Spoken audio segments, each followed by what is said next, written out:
Greetings and welcome to the Department of Tangents podcast, a conversation with horror author and editor Scott Goudsward with new music from Reverse. I'm your host, Nick Zano. This is the second interview I recorded at this year's NECON conference, which is part Horror Authors Conference and part summer camp. It's with Scott Goudsward, a very busy fellow. I've been trying to catch up with him for months, but as you are about to find out, Scott has a lot of jobs. He has written 2 novels and many short stories, co-edited a series of guidebooks based on horror landmarks with his brother David Goudsward, and is editor or co-editor of many horror anthologies. The latest anthology is hot off the presses as of August, and it is called Wicked Weird, Weird Lovecraftian Fiction from the New England Horror Writers Press. That is available as an ebook and in print as of August 23rd, and includes a short from Edwin Buja, whom I interviewed at NECON for episode 100 of this podcast. It isn't easy being an indie writer or an indie publisher. In this conversation, we talk about the perils of the independent publishing world, having to jump from one house to another with a project, or publishers folding before a project can get published. But we also talk a lot about more positive things, like how welcoming the New England writing community can be, especially at NECON. And we talk about how to approach zombies and vampires without retreading all the old tropes. We talk about The Walking Dead, Midsummer, musical inspiration, and more. And stay tuned after the conversation for new music from Reverse. And now, here's Scott Goudsward.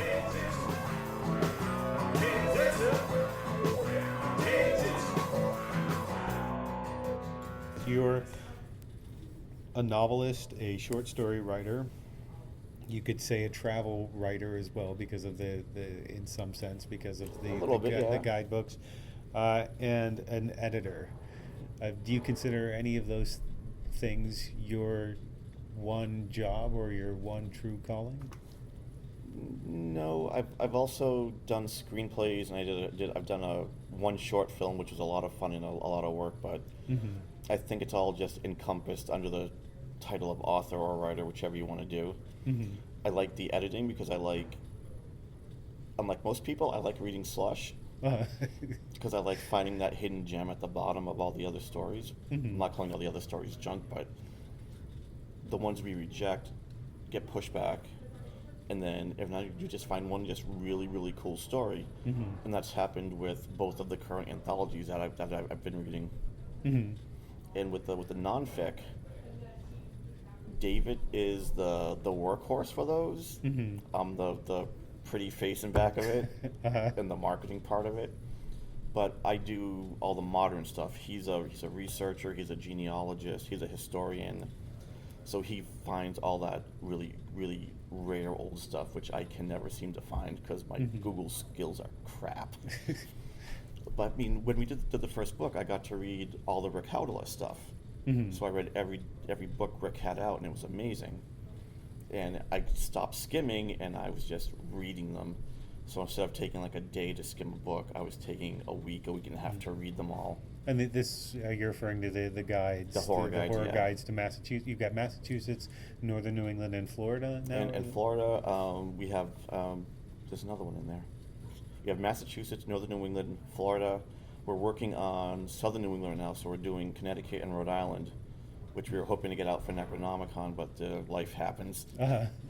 And that's been the hardest part of that one is making it not 100% Lovecraft centric. Right.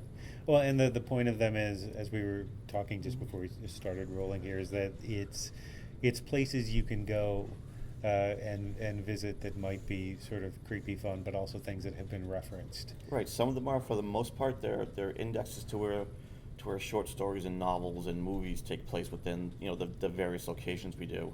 But we also tie in some famous graves, some folklore, that type of thing. So if you want to grab it and go to Mount Hope Cemetery up in Maine, then you can see a couple of different graves in there, because Mount Hope they've got the gravestone where Stephen King got the name for Carrie White, for, I'm blanking on the kid's name from Pet Sematary. Yeah, we'll stall for a while. All right. If I try to, I always say that my memory is like fishing with dynamite. Something comes up, it'll probably not be what you need. Yeah, it's the same here. And then there's one location in the cemetery where they actually shot for the first movie, him going into that area and kind of digging up Gage. The kid's name was Gage. Yeah. Okay. Just random quote. So you can go up there, see that. You can, in Massachusetts, I know people who have taken it and walked through Salem, Mass with it, going from site to site, and I thought that was always pretty cool. Yeah, so, are there any favorite places you visited that you for these books, or anything that? I'm a big fan of old graveyards, and there's still some I'm trying to get to. I've been trying to get down to the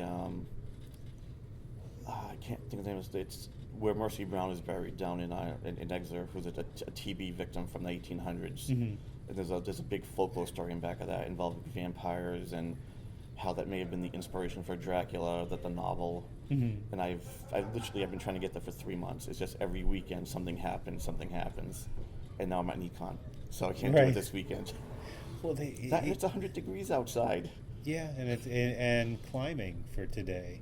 And then I was going to go to College Hill in Providence, and there's no way I'm walking up College Hill this weekend, because the Old North Church, that's Boston, Old North Cemetery, or the burying ground, has got Sarah Whitman in it, and we have reference to her in the new book. Well, it seems between the fiction referencing places and just folklore, there's probably something you could include in that book in every town, in every state. Pretty much, but we only have a limited page count, right? And we try to get them out within a certain time frame, so we're not driving our publisher AP. But right. Our publisher is very lenient with our deadlines, because David's got like God knows how many books going on right now, and I've got so many anthologies happening right now. But we could literally just go from city to city and just get something from everything. The problem being is that David's in Florida and I'm up here, so we do a lot of net research and just finding stuff we can get, like stock photos on the net for the book when we have the photos in it. It would be so much better just to go from graveyard to graveyard, or from folklore site to folklore site, but we don't have the time. Should do like a drivers and dine-ins sort of, or drive-ins and diners sort of thing. There's actually a bunch of people who do that now. There's one guy who I'm sure he's gonna love the plug. His name is J.W. Oker, and he does a podcast called Oddest Things I've Seen. And the theme of the podcast and the books are anywhere I can go on a tank of gas. And he finds all these just weird oddities, graveyards and haunted sites and geocaching stuff. It's really fun. And the guy who does the lore podcast, not that I'm trying to keep plugging podcasts, but there's a lot of just raw information on those that you can pull from to add to your books or to your stories, or whichever you're working on. But do you find any of this stuff inspirational for the fiction that you're working on? If it's an old graveyard, then I'll try to get there eventually and just take pictures, and I'll keep the pictures on my phone. There's one in Harvard, Mass. called the Lollipop Graveyard, where it's a working Shaker graveyard, and they've got a working Shaker farm right next to it. But the gravestones are all stamped metal, and they're kind of in like a weird, like almost like a lollipop shape. That's why they call it that. Okay. And it is supposedly one of the more haunted graveyards in Massachusetts. And that was a cool visit. I got to that one. And there's one in Leicester, Mass. called the Spidergate Cemetery, which has been nicknamed the 8th Gate of Hell, because it is the most haunted cemetery in Mass. And that's another one I've been trying to get to for about 4 or 5 weeks now. The most haunted cemetery seems like there would be a lot of competition for that. There's a lot of ghost hunter organizations who go there. The problem is that it's on state land, it's on watershed property, and there are giant no trespassing signs. Trespassers will be prosecuted, that type of thing. And there's a giant gate across the access road, so you have to go walk down the access road, which is about 3/4 of a mile down a dirt road, to the actual graveyard. And the graveyard's public, so the graveyard's on public land, and all the state land is surrounding it. So you have to kind of hope the car's there when you get back, and not spend a whole lot of time there. I'm sure if people want to get permission from the city to hang out there, but I don't think they really want a lot of paranormal seekers going on, doing stuff there. And that's probably not a problem other people have in their jobs. Probably not. Trying to figure out how to get to the graveyards. Let me call the office and see if I can get there tonight or whatever. Well, Well, both of your novels are sort of road trips in a way, or have that sort of element to them. Yeah, that was purely by accident.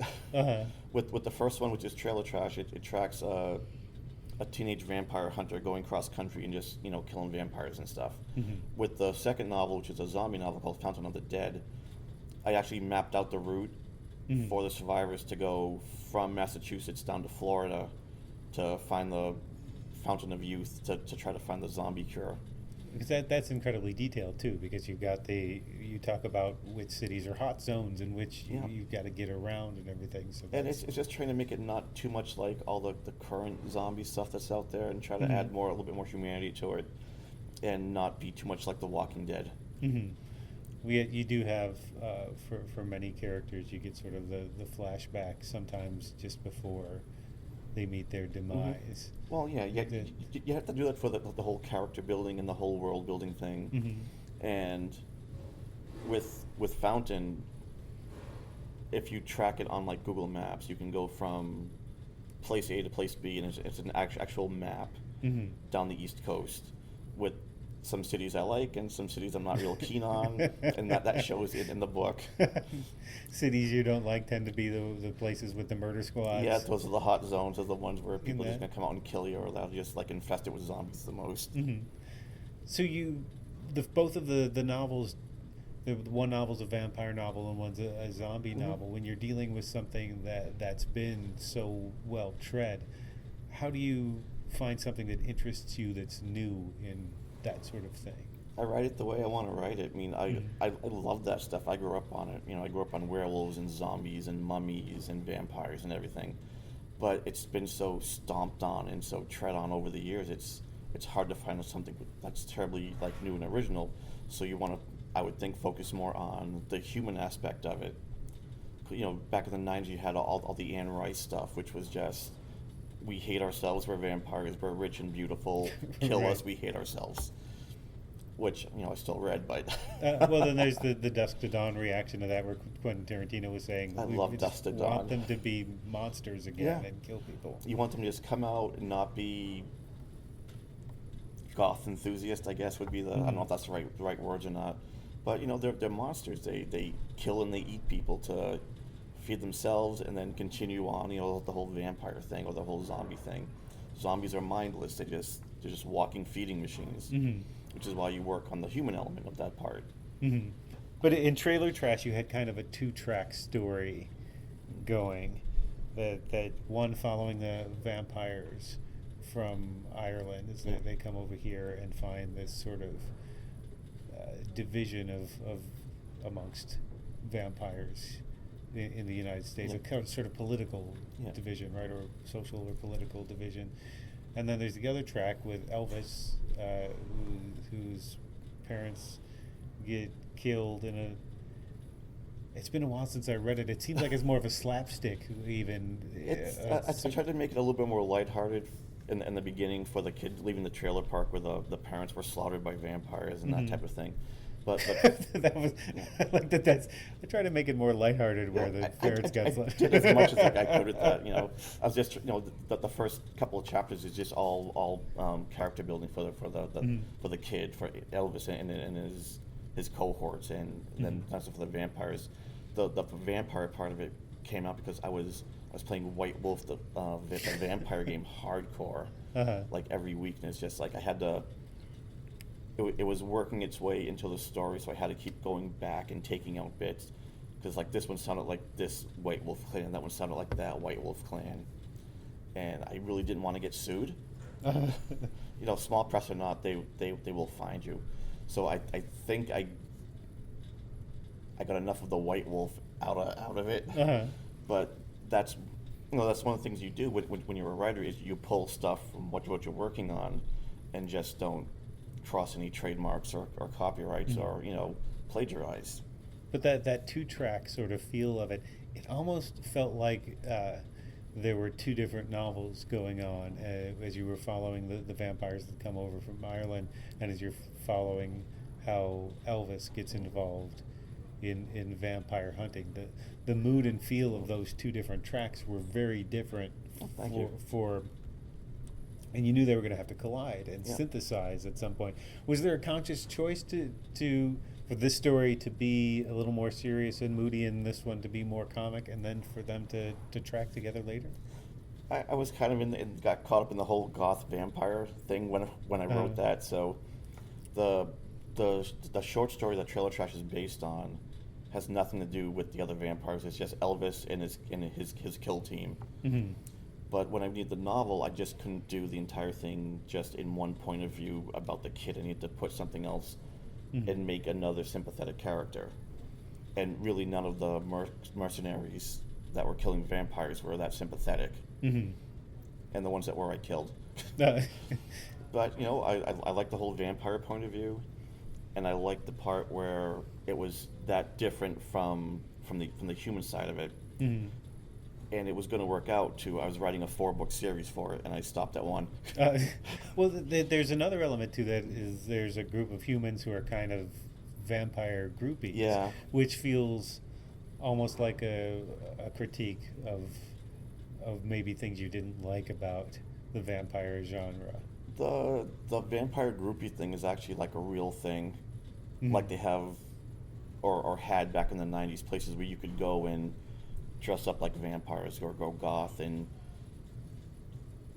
I know people who had done stuff back in the 90s where they would cut each other and like drink each other's blood. I was just like, that's wrong.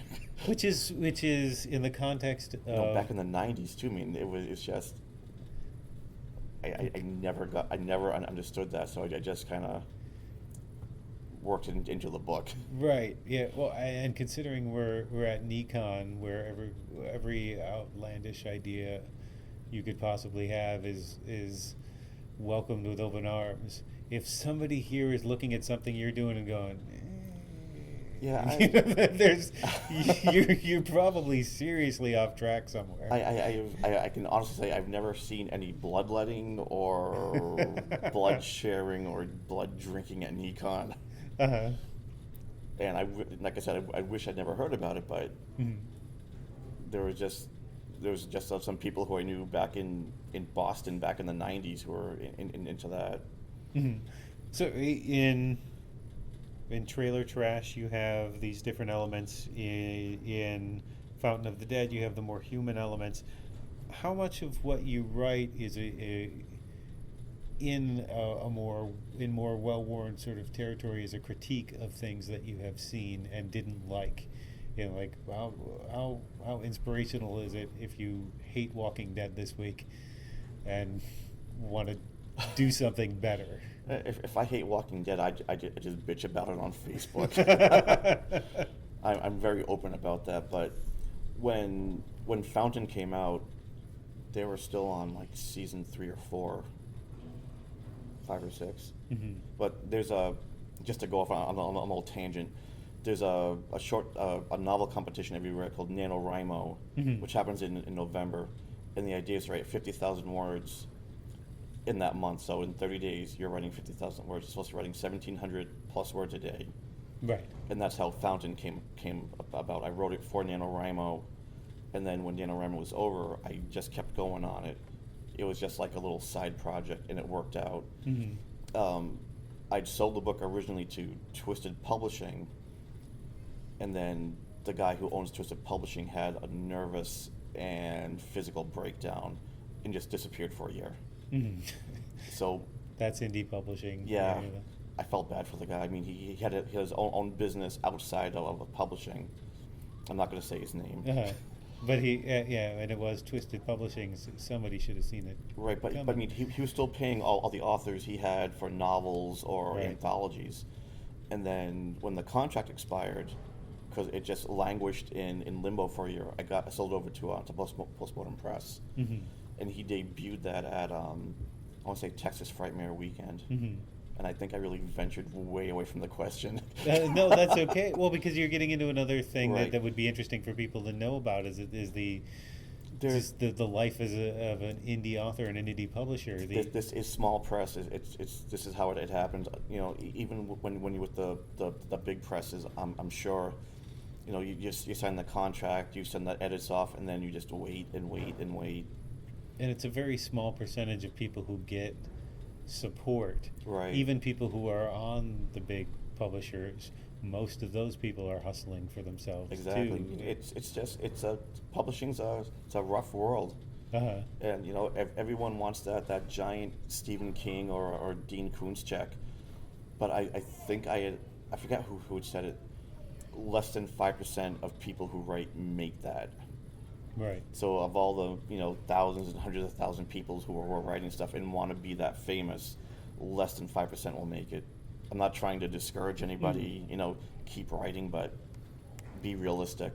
I don't know if it's just that I've sort of grown up and don't have the same sort of childish kind of dreams that I used to, but it seemed like, or if it's this is the way the culture's gone in general. I feel like as a younger guy, it seemed like if you wanted to do something, you had to make it doing that, whether that's music or movies or writing. You wanted to make it big. That was the only mode. It seems like now, after so many independent presses and so many small record labels and things come out, there's a very realistic and doable sort of map for creating and putting things out there. I think indie press, indie music making is just an incredible opportunity, is what it is. They're stepping stones to either continuing on the indie path if you don't want to work with the bigger publishers, the bigger companies, or the bigger movie houses. You have more control over what your work is. So if you send stuff off to the publisher, I'm not sure how it works with music, but I send stuff off to the publisher sends me back my edits. I work on my edits, I change something, I send it back. He's like, oh, you changed this? I'm like, yeah, it runs better. And then it just keeps going back and forth. You have a little bit more control in some cases over your cover art, your internal blurbs, whichever you want to do. When you're with the big companies, and this is just, I haven't worked with one yet, it's just hearsay. You send the stuff in, they choose the cover, they give you an editor, you work with their editor. It's not like they're just going to take it and say, we're changing this, this, and this. You still have to send galleys back and forth. And then it comes out.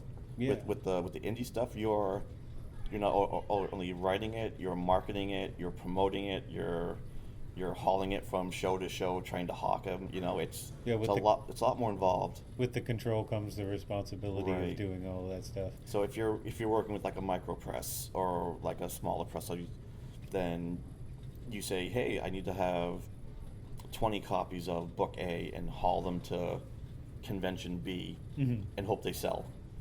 And while you're doing that, you're competing with every other author who's at that convention doing the same thing.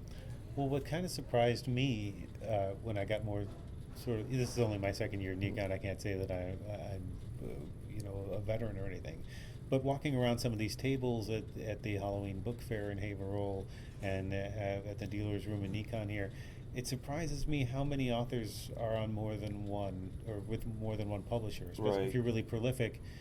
This person doesn't want doesn't want this specific project, go here and bounce back and forth, and everybody sort of knows each other a little bit. NECON and the Merrimack Valley Book Fest are different animals than the rest of the convention world. With NECON, it's very low key. Most people know what they want, and authors jump from small press to small press. Press A can't use the book. They're overbooked. They don't have the budget for it, so they go to Press B and see if Press B has it. With NECON, there's a couple of used bookstores here too, so they're selling the Guest of Honor books versus Publisher B, who went through Ingram or Baker and Taylor's gone, went through Ingram and got some of those books too to sell. So there's always a little competition, but at NECON, it's not cutthroat. At Merrimack Valley Book Fest, Chris Golden brings in 50, 60 authors doing 2 to 3 hour shifts, and most people know they want to go see Brian Keene, they want to see John Langan, they want to go see Grady Hendrix, who was he was there last year. He's at NECON this week. He's the guest of honor at StokerCon next year in England. Right, and he wrote Paperbacks from Hell, which is brilliant. It's brilliant, and there is a used paperback somebody brought in. It looks like a couple thousand paperbacks here, and I had the chance Yeah. to listen to him walk through that. Oh, that must have been amazing. Which was so funny, looking at this, like, oh no, this was a trend in this, and he, I recognize, there's a lot of Michael Crichton and some things on there, but there's a lot of stuff that you just don't know on there, and he just says, oh well, that's. I can't even imagine everything he had to read to go through and make that book. But he also has like a slideshow presentation where he sings part of it. It's tonight at 8. Make sure you go to it. But he encompasses everything he can, from demon babies to guardian angels to haunted dolls to everything within that book. And when I saw it at StokerCon last year, he was doing the presentation. He came to his Ramsey Campbell section, and Ramsey Campbell was in the front row. And I'd never seen anyone quite like to just go, oh shit, oh. Sorry, didn't mean to swear. But he's like, oh, look at that, Ramsey Campbell's in the front row, and I'm kind of having some fun. But the guys has got to be like packed full of knowledge, being able to go through, going from paperback to paperback and saying, did this one, didn't do this one, like the cover, didn't like the cover. Yeah, I think he's what a lot of us sort of inspire to be, or aspire to be. But my memory is just not. I haven't read his fiction yet. I mean, I've got Horror Store and his latest one, but it's in my pile of books, which will end up in a box in my closet. My Best Friend's Exorcism as well. It's a wonderful kind of mix of. You'd expect a little nostalgia from somebody who's read everything. I think he talked about reading, like instruction. He's on a kick reading instruction manuals from the 40s and 50s and 60s or something. Wow. Now he talked about and was able to bring a socio-political critique to that. I'm like, who does that? But that's who he is very evident in the fiction as well. And the good thing with his books, Paperbacks from Hell, is that now it's a reference tool for us for doing the horror guides. So we can say, hey, Guardian Angels by Joe Citro, it takes place in Vermont, which it does, or Carrie by Stephen King is from Maine, that type of thing. So we reference that a little bit, and just library, research for that one. You're very involved in NECON and very involved in the New England Horror Writers group on Facebook, and with the I'm not sure they've done them in a while, but they're the writers' coffee houses that Chris Golden and James Moore were doing, which is my entry point into this community. How would you describe this community, and would you think that this New England Horror Writers community, do you think it's unique if you look at other communities around the country? I don't look really at the other groups around the country, just because there's, we've got a bunch of members. It's a very tight community, and we're all very supportive, which plays back to NECON. It's not just the horror community, but the New England horror people are just very, very nice. We're all friendly to each other. There's not a lot of backstabbing or stealing book A for sale B, that type of thing. Right. NECON, I started, I want to say 13 or 14 years ago, and the first year I did it, I didn't know anybody, so I just kind of hung out in the corner, and people came over, chatted with me a little bit. It was kind of cool. And then Jack Ketchum, Dallas Mayor, handed me a bottle of scotch and said, "Drink." I'm like, "Well, I don't drink scotch." He's like, "Drink it." So I had some, and the whole idea with that was an empty bottle of scotch in like 3 minutes, which I don't even think they timed it. It was gone in a minute. Where were you in your writing career when you sort of jumped into this community? I was no one. Really, I mean, I'm no one now, but I published a few short stories. I did have my first real pro sale till 92. And then, a couple of stories here, a couple of stories there, small press. The story in 92 was actually how I really got started. That was Trailer Trash. Was that 92? Might have been a little bit later than that, but it was through The Darkest Thirst, which was a great little mid-press, and then they were a marketing company that started doing books, and then about 8 years after the fact, they just they just went belly up, that they couldn't compete anymore. But they did advertising, they sent you promotional stuff. It was awesome. It had ads in Fangoria, back when Fangoria was hot before they crashed and then came back. But NECON, like I said, it's just, someone said, you have to come to NECON. Tracy Carboni, who's a friend of mine, said, you have to come, and if you want, you can hide behind me. So I hid behind Tracy most of the weekend. And then, I met Christopher Golden, I met Jim Moore, Jack Ketchum. I still really haven't chatted with some of the regulars like Paul Wilson or Tom Montleone. See him a little bit here and there. Doug Winter I met the first time. That's pretty wild, because you're meeting all the people who you started reading back in the 90s. And Rick Howler was so great to everybody at NECON. He was very supportive. And the New England Horror Writers thing, it's just, again, it's something that fell into my lap. Well, now you're seeing all the people that are coming up because you added a lot of different anthologies. Awesome. It's awesome. On one hand, I could see that it also might be somewhat fraught, that you're kind of a gatekeeper in amongst all these people. So does that cause any friction? Not really. It causes a lot of stress. There's actually three of us who run the group. It's myself, Dave Price, and Dan Cohane. I'm just the most verbal. We're working on our sixth anthology. We've got the next one planned out for next year. Going to be coming out in Salem. I'm not announcing it yet, despite all the people nagging me. And they're all Wicked. It's all Wicked. That's apparently we branded that at some point. And it's Wicked Weird this year. Wicked Weird is this year. It's coming out at Necronomicon. Next year, The Wicked will come out in Salem, Mass. during the weekend we're there. We do a weekend in Salem, Mass. for the past few years.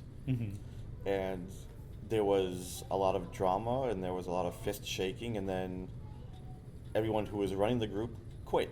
And rather than let the group kind of expire, I kind of jumped in, and Dave kind of jumped in, and Dan's been in the group since day one. I think Dan formed it, or Dan helped form it. Dan is always the calming voice. Dan is the very normal one who deals with my ranting and my arm flailing. Getting back to your books, are you influenced as much by sort of adventure novels and adventure movies and things as horror? Because both of the novels have a sort of adventure feel to them as well. Most of the stuff I write, it just comes from something in my brain at the time. The one I'm working on now, I got from a line that just hit me when I was at work, and I really can't write at work. But when I started the job, I told them I was gonna at some point shut my door. I was gonna zone out. I'm just gonna write, and you can take it off my vacation time, whatever. They're like, yeah, whatever, we don't care. So that was cool. But it's just, I get an idea, I get a line, whatever, whether it's something from a song lyric or something, and it just sticks with me, and I write it down on a Post-it note, or I email it to myself. And if I have time when I'm on the phone or searching for something when I'm doing work, I just type away. Do you see these as sort of movies in your head as you're creative? There's a sort of cinematic element. I think you have to. I think every writer, this is just me saying this, has to do that. You have to be able to envision these characters doing that, or the protagonist doing this to the characters, whether it's stabbing them or slapping them or just bad-mouthing them. Because as you're writing this stuff, you want the protagonist to come off as being nasty, being bad, being able to just hurt people, especially when you're writing about monsters and that type of thing. And when you write your antagonist, I said that backwards, but you know what I mean. Your antagonist should be the one just going out, just beating the hell out of your characters. If you're to, I forget who said this, or else I'd give them credit. If you were ever walking down the street and you met your protagonist should walk over to you and just kick the crap out of you. Just punch you in the head, kick you in the nethers, and leave you bleeding and crying. So you need to torture your children, so to be. And there's a William Faulkner quote, which I kind of keep in my brain, which is, "Don't be afraid to kill your babies." Right. Yeah. So kill your characters, hurt your characters, make your characters hate you, or make your characters love you, whichever. But they're all expendable. Well, that was another thing I was going to ask. Having I read Fountain of the Dead more recently than Trailer Trash, how do you decide who you kill? How do you decide when you kill that character? And does their character, who they are as a character, feed into how they die? I am a 100% pantser. I don't outline. I usually have like a bulleted list saying what I want to happen to in each chapter or each segment. Everything else is just as it comes out of my head. Mm-hmm. So if I need a character to die to drive the story forward, then I kill one of the characters. Mm-hmm. It's usually 100% random. So there must be a kind of mourning period because I didn't think Gary was going to die when I woke up this morning. I get that from The Walking Dead still. I'm like, mm-hmm. oh, they killed what's-her-face, or oh, hey, he died. But no, I don't get that from my characters. It's just a name I don't have to keep track of anymore. And especially with Fountain, there are so many characters. I mean, I think I had a dozen characters. Yeah, that's a lot for... Which, if you're looking at, like, say, Game of Thrones, which has 70 characters and 70 new characters every chapter. Right. You need a full chart for it. I don't want to keep a full chart. But that's, those are 700-page books and things. So that's the difference between of a 268-page. Right. It's also like Robert Jordan, the Wheel of Time books. There are hundreds of characters. I don't know how to keep track of all that many people. But they're necessary. It's necessary that they're there all for the plot. For the plot. So whether you have one character who's running the show, so to speak, and bringing the group from Boston or to wherever, or you're fighting the Lannister army, it's all for the plot of the books, mm-hmm. making it readable, making it, I'll say, believable for mm-hmm. For what it is. And just being able to escape into the book. Mm-hmm. So if you got to kill your lead character, don't, because you need the lead character to drive the plot forward. But kill all the minions. That's the thing. Robert Kirkman said that if he'd known he was going to keep going that long with Walking Dead, he never would have chopped off Rick's hand so early in the. In the comic, In the comic, yeah. I started reading the comic and I got lost. There used to be a convention called NECON. It was up in Portsmouth, New Hampshire, mm-hmm.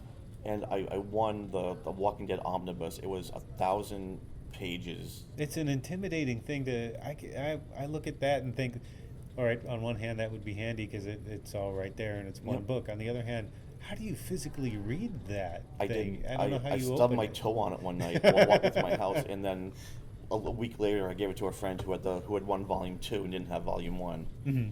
So I'm like, okay, well, sometime when I'm up to it, I'm going to take those back from you and I'm going to read them. But I don't have the time to read it. That's the thing. I used to read them in the trade paperback editions, but now somehow I just looked up and I'm 10 trade paperbacks behind.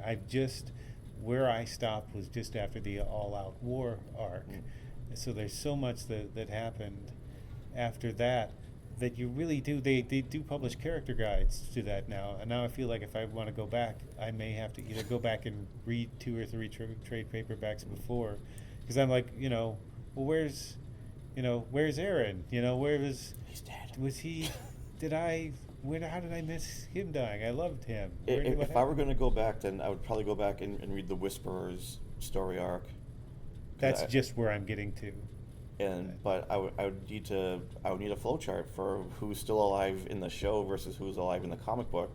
Right. And then have to figure out who's going to spoil the show for me, because I'm still watching the show every damn week, mm-hmm. and I'm not sure how it happened, but I got sucked into Fear the Walking Dead, which the first 3 seasons of I hated. I went hot and cold with it. Last season, I really liked it. I really liked the way it started. And if it was Morgan and what's the Garrett Delahunt character? The cowboy. The cowboy. I really just wanted the series to be them. I wanted all the other characters to just die. To get shot in the head. And there are a bunch of them I just kind of want to die. This season is confusing the hell out of me. Yeah, there's a lot of flashbacks, but I'm probably going to give away a little spoiler here. But people who are loyal to the show know this already. The 3 ring symbol on the guards, and all the black guards, that's the same symbol that was on the helicopter that flew Rick and Jadis away. Right, because they're obviously and it pushing them together. Right, and it took me a month to figure that out. People tell me, it's like, no, you're wrong. And then I saw it repeat, and I'm like, damn, I'm wrong. And there are 3 movies coming out. So there's going to be 3 Rick Grimes movies. I'm not sure how that's going to work out since he doesn't want to do the character anymore. Well, I feel like that might be where this ends. They're developing a 3rd series, and I don't think they're going to want to integrate it into the world. I didn't plan to talk this much about Walking Dead. That's okay. But I don't feel like they're going to want to necessarily integrate that into the 2 worlds they've already created. Right. I don't think they want a Marvel Cinematic Universe thing happening with The Walking Dead. And since Kirkman just ended the comic so very abruptly, from what I heard, like I haven't read any of them. I had the omnibus, which I figured I would just sit and I'd just read, just take a weekend and read it cover to cover. But after I stubbed my toe on it, then I was done with it. Well, the July edition is the last edition, and it was, I guess, comic vendors were expecting. They had already made plans for the next couple of months of issues, and he wanted it to feel that way. Yeah. Which I respect that, because that fits with everything he started this thing for. Oh, hopefully it's not Sopranos ending where, Rick wakes up and it's all just a coma dream. That was rumored for the longest Really? time. Oh. that people were like, and there were people who were mad, like, if I get through this whole thing and that's what this was, I'm going to be really pissed. Well, that's what was going on with Game of Thrones. I mean, literally, if you read the books, each book has a flow chart in the back with all the family names in it. Mm-hmm. And I had to reference that way too much because I didn't know who this one was or that one was. And when I started reading the first book, I had to stop because I was so confused because there were so many characters. Mm-hmm. So I started the book, I put it down, I started watching the series. The show's done now, so I'm going to say this. When Ned Stark got beheaded, Mm-hmm. I was very angry, and I was swearing at my television. Uh-huh. And I was literally dialing my friend's phone number who got me into Game of Thrones, and I was going to call him a whole bunch of foul, awful names. Like, what'd you make me watch this damn show for? They just killed the only sympathetic character, blah, blah, blah. And I put the phone down, and I read the book. And then in the next book, he murders a couple of children, Mm-hmm. which are supposed to be clones for the 2 youngest Brand boys, or Stark boys. Mm-hmm. So the oncoming army thinks that, he's Theon Greyjoy has taken Winterfell. He wants everyone to think that he's murdered the 2 youngest boys. Mm-hmm. And he got a couple of farmers' boys. And I was like, if he killed those 2 kids, I'm going to be pissed. I'm going to be done with this book.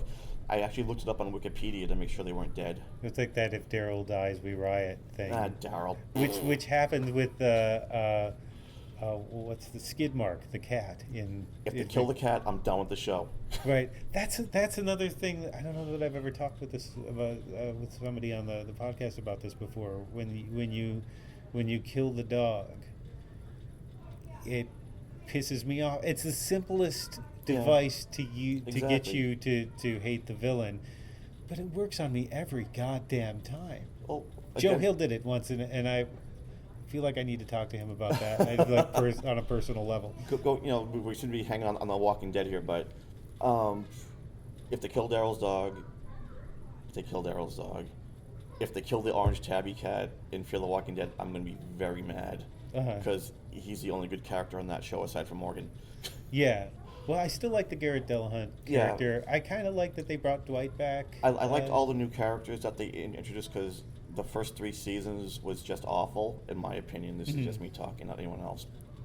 But the introduction of the new characters brought fresh blood to the show, and I'm not sure where it's going now with all the kids that they introduced. Yeah.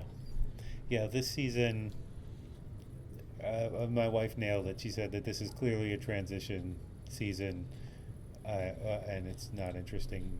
So they might be introducing new characters from the kids, making them regulars.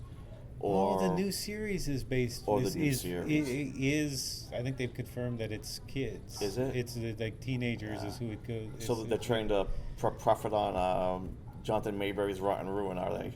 Oh yeah. Because I've heard that's going to be coming out as a series for God knows how long, and it's a good series. I read those a few years ago. Yeah, I started with the short. one of those was a short story in a zombie anthology. Yeah, I haven't read the universe starts during the Dead of Night series, which it actually took me a couple reads to figure it out, because I read them and was like, I recognize this character's name. Then I read that series. I haven't read the new characters in the new books yet. I just haven't picked them up yet. It's getting so much harder to be a horror fan or a sci-fi fan because people are building so many different universes. Yeah. I can't keep. We were in the there was a TV panel the first day here. We talked about our favorite shows, and I said that people ask if you binge watch it. I think you can only binge watch now because some of the shows are so complicated that you have to steep yourself in that universe. I keep them on my DVR, and then and pulling back to the whole inspiration thing, you hear a line on a TV show, or you see a certain scene, which just kind of triggers something. Or a lot of times too is if you're looking for open calls for short stories, the editors are looking for very specific stories, and then as you read the guidelines, you can say, yeah, I can do that, or no, I can't do that. And then if you can't do it, you move on. But as I've progressed, I also look at distribution, royalties. Are they going to pay? And people scream at me all the time because we don't pay royalties for our anthologies. But the shared royalty type anthologies, I never submit to, because they never sell out enough to get royalty checks from. And some of the flat fee ones, the premise is so much fun that I'll do those too. But I tried so hard to make the pizza one work, and I couldn't get my. I started writing it. I'm like, how many of this type of story is this guy going to get? So I started writing it. I deleted it. I wrote a little bit more. I hated it. So I like the idea of mine, but I'm not sure to make an interesting story, because I wanted to make a story. For those who don't know, there was a pizza themed horror anthology, and that was pretty much all they gave you. Pizza has to be involved, and the story I wanted to write was the guy who killed the original famous Ray and took over the business in New York, because there's a million famous Ray's pizzas, and how he's haunted by all the other fake famous Rays. There's something supernatural about all the other famous Rays. I'd start just doing a story about like an old demon pizza running around and just killing delivery drivers, then kind of haunting a laundromat because some guy had called for takeout, and the little demon pizza got there. But it sounded really good in my brain the first couple times I tried to write it, and then actually sitting down and reading what I'd written, I was like, no, this doesn't work. Well, you can have so much fun in this genre. There's so much you can. Yeah, you have a. And if you're writing like a 5,000 word short story, you want it to be 5,000 words. You don't want to say, hey, I wrote 9,000 words for your anthology. Can I still send it? And right. Depending on the editor's mood, they can just say, yeah, go ahead, we'll read that, or no, cut it down to 5K. And if you can't cut it down, then you've got a 9,000 word pizza demon story. Right. Well, and some short stories wouldn't work as a novel. I liked Blood Prophet, which has a fairly sort of outrageous premise of a guy reading the shapes that his blood makes. He's a sort of modern sideshow freak kind of thing, where he makes himself bleed and then reads your future in the blood. That's actually based on something real that happened to me. How could? All right. Well, I get frequent nosebleeds if it's really if it's really moist out, like really humid, and then I go to like a dry place, my nose will just start fountaining blood. It's wonderful when it happens at work. What? Why did I just laugh at that? It's okay. I laugh at it. So I was home one night, and I was trying to think of a story for Wicked Seasons back before I started editing them, and I got a nosebleed. And it wouldn't stop, and so I put my head back, put a tissue on my nose, and then there was so much blood I started choking on my blood. So the only thing I could find was a water bottle. So this is right in the story. So I spit half the blood into the water bottle, and the rest of it I missed. It went across my monitor, my keyboard. And did it look like Jesus, like the kid in the? No, it looked disgusting. So that's where I kind of worked into it. But there's one thing I still had. I have a Bruce Campbell bobblehead on my desk as Ash, and I coated half his face in blood, and I wiped most of it off, but I kept a little bit on there. It's just kind of like to remind me when I was writing it. And it's the only story I've really written that's kind of that violent and that gory, and it made someone sick reading it. Well, there is a lot of gore in the other books, Fountain of the Dead, obviously more than the others. It's zombie gore, so I don't really consider that to be kind of like real gore, if that makes any sense at all. But you do seem to relish in it at times. I do to a certain level. I mean, I don't write the extreme gore stuff, and I can't even read it because it's just so. I mean, people who write it like Monica O'Rourke or Rath James Wright or John Skip. I mean, they do it excellent. It's amazing how well they do it, but I can't read it. I've tried writing it once, and it's just like I don't know what I'm writing. Because is it hard to make an impact with that sort of thing, considering how much of it you see in films and TV now? Even on TV, it's. But there is a market for it because that they're all doing well. As far, knock on wood, as far as I know, they're all doing well. Skip is doing. He was doing musicals for a while, taking a break from this gory story for a musical, and that was kind of cool. But I've tried reading it. I can't really write it. Blood Prophet was one of the more gorier ones, and because there's no monster or no critter in it, it was just kind of real world stuff. Well, there was. Oh, I thought it was a nice touch in Fountain of the Dead, and I don't think this gives away too much to say that there is an image of an alligator with a zombie hand impaled in its teeth. It's my zombie alligators. It's right on the back cover. Zombie alligators. It's awesome. Right, but this was specifically. I don't know if that specific. That must have been. That one must have been a zombie alligator. They were all zombie alligators. But it was specifically with a human zombie hand. That makes sense. Yeah. Impaled on the teeth. I thought that was a nice touch. This sort of got lost. I meant to ask this a few questions ago. Do you sometimes write to movie soundtracks? All the time. Mm-hmm. I have a Pandora station, which is just orchestrations. Mm-hmm. So anything John Williams will come up, like Raiders or Star Wars, or so it's not just horror soundtrack. It's right. soundtracks. It's everything. The Lord of the Rings soundtrack is. I'm not going to swear, but I want to. Go ahead. It's fucking amazing. James Horner did such an amazing job with that soundtrack, and the problem is it's really amazing to write to, but I stop and I listen to it.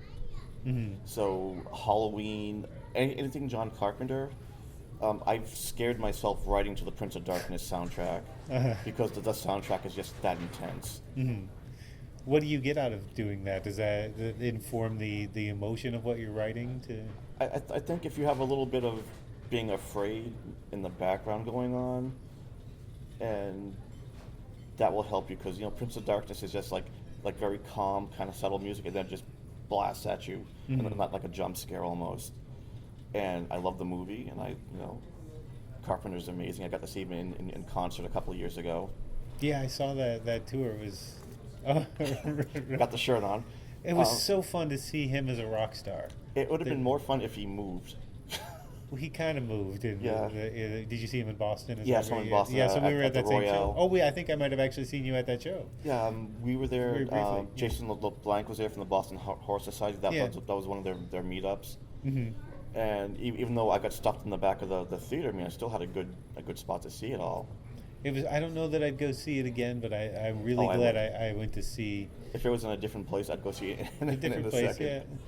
But I've been thinking more about horror soundtracks and the incidental music. I just interviewed the guys who did the Blood on Black Wax book. I don't know if you've seen that, which is they review horror movie soundtracks that are available on vinyl. And I've been thinking about it since I saw the movie Climax, which music is very.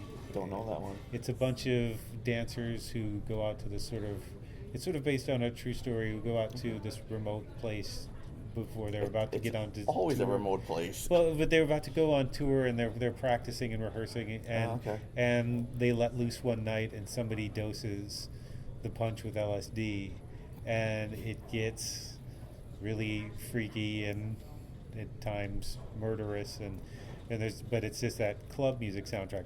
Yep. All through that for like 38 to 40 minutes, and I don't know if I'd be able to sit through that. Well, the thing is, it works so well because at one point it stops, and when it stops, you go, What happened? "Why did that stop?" And then Midsummer, I thought, used music I haven't seen it yet. It's really killing well. me. I don't, without giving anything away, but Midsummer to me is. They asked on the first panel today about humor. It says, "What's the last really truly funny movie you've seen?"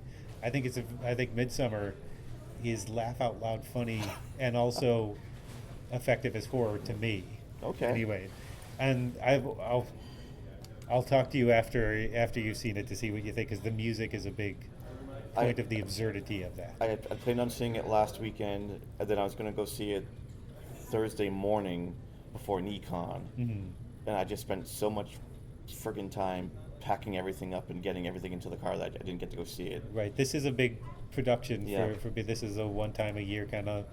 And Hereditary was so good that I figured, it's got to be as good as Hereditary. Mm-hmm. Well, 80% of Hereditary. Uh-huh. Were there parts of Hereditary you didn't like so I much? didn't really dig the ending of it, Mm-hmm. but I thought, I just forgot her name. The lead actress in it who's in The Sixth Sense. Oh yeah, Toni Collette. Toni Collette, she was, as a kid here, I can't swear. She was brilliant. She was so good in that movie. She should have won every Oscar out there for that, her Right. performance. But since it's horror, Right, it didn't. It kind of got overlooked. although there are people who are trying to say it's not horror, Hereditary? Yeah, that was horror. and there people saying that Midsummer's not horror too. Midsummer's definitely horror. I thought it was billed as like solstice, happy, hippie, kind of equinoxy horror.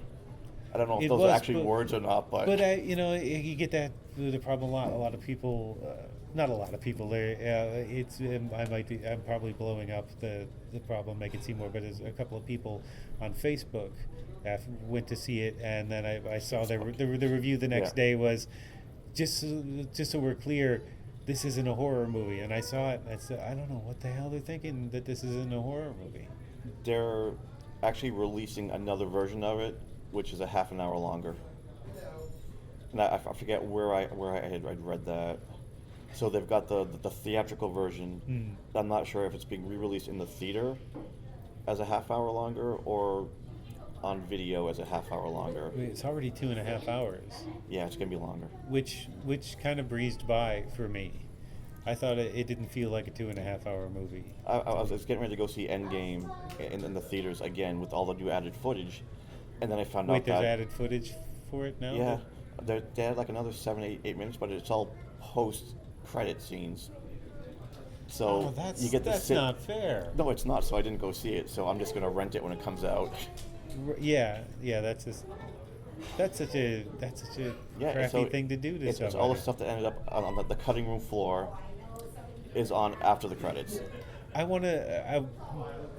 Part of me hopes that it's all the Cannonball Run footage of Burt Reynolds mispronouncing somebody That'd be okay. that'd be fun, Yeah. but for all the people who had to go back and see it in the theater to Mhm. lure it back. And I know people who went right back to, the day it came out, they're back in the theaters, and man. they're all like, don't go see it. You don't need to. Wait till it hits video and just rent it. I didn't even hear that. So what should people look forward to? What have you got coming up that people... Wicked Weird in August at Necronomicon. Mhm. The next horror guide, which is Connecticut and Rhode Island, which I'm hoping we're going to have out for Rhode Island Comic Con. Mhm. It's supposed to be out for Necronomicon, but like I said, David's busy, I'm busy, so it kind of got pushed to the side. Mhm. Next spring, I did an anthology with Ken Vaughn called Wood But Time Await. It's a New England folklore anthology. Mm. And Oh yeah, he mentioned that on a panel. That sounds interesting. I'm starting to feel like the book has some little issues to it. The original editor, S.J. Bagley, got into a car accident, and he couldn't pursue the anthology. Mm. So the publisher dropped it and didn't tell us he dropped it. That's a bad thing. So after we took it on from SJ, we ended up having to find another publisher for it, and we did, and which is Ulthar Press. Mhm. And unfortunately, the publisher, Sam Gafford, who's a just very nice, very gentle human, had a massive heart attack, and he's probably not going to survive the heart attack. So Ken and I turned it around again, and we got a new publisher for it. Being very kind of ghoulish and, carnivorous, but we've been working on this book for so long, and the authors have been waiting for so long. Right. We just want to get it out and get it out there and get them all paid. So if we had to have done a Kickstarter, we would have done a Kickstarter for it. Because our big goal is just getting everybody paid and getting the book completed. But we have a new publisher who's taking on, Haverhill House is taking it on. And again, that's independent publishing. Independent publishing, so support your authors, pay your authors, buy the books, buy the records, buy their movies. Don't pirate anything. And where can people find your stuff? Amazon, BarnesandNoble.com, but the Fountain is, and the horror guides are out through Postmortem Press. They're based out of Ohio. They're all over Amazon. Or you can buy a really overpriced one on eBay. Trailer Trash is out through Great Old Ones Press. You can get, again, everything is Amazon. There's no audio for either one yet, but there probably won't be. Horror guides, again, you can come find me at a show because I'm at all of them. And what's your website to track things down? Goudsward.com, so www.goudsward, GOUDSWARD.com/Scott. And my brother does my website because I have no clue about that stuff. Well, thank you for doing this. I appreciate it. Thank you. I've been trying it's been a long time, man. Yeah, to sit down with you for a while, so I'm glad this worked out. Thanks Yeah, for good doing stuff. it. Thanks. An arrow to the head isn't always a trick. Thanks again to Scott Goudsward for sitting down with me at NECON, and to NECON for gathering so many great horror writers in one place. Find out more about Scott and buy his works at goudsward.com. The new anthology is called Wicked Weird, and it's available on Amazon, Barnes & Noble Online, and other retailers, and you can find this and other compilations at newenglandhorror.org. I have one more interview recorded at NECON coming up with Matt Moore, author of the short story collection It's Not the End and Other Lies, so keep an eye out for that. And if you liked this or any other episode of the Department of Tangents podcast, please consider giving us a rating and or review on Apple Podcasts, Stitcher, Google Play, Radio Public, or wherever fine podcasts are distributed. We're also on YouTube and Spotify, and you can find reviews, videos, essays, and more on the blog at www.departmentoftangents.com. And now this week's featured track, Red Drum by Boston rockers Reverse from their new album What's Your Problem? If you like dark, muscular guitar riffs and a creeping sense that the world is about to fall apart, this album is for you. The chorus to this one is way up high, windows in the sky, and the sun's gonna fall out, wave goodbye, and I don't know why, there's a name I call out. There's a terseness to the riffs that remind me of Queens of the Stone Age. These songs just move. Sadly, this will be the last album by the band as we lost singer-guitarist Ian Kennedy last year. If you buy the vinyl of What's Your Problem, all of the proceeds go to Kennedy's wife and daughter. You can find the music on Bandcamp under reverse6.bandcamp.com or search for the band name and the album title on CD Baby and other sources. This is Red Drum by Reverse.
The stage said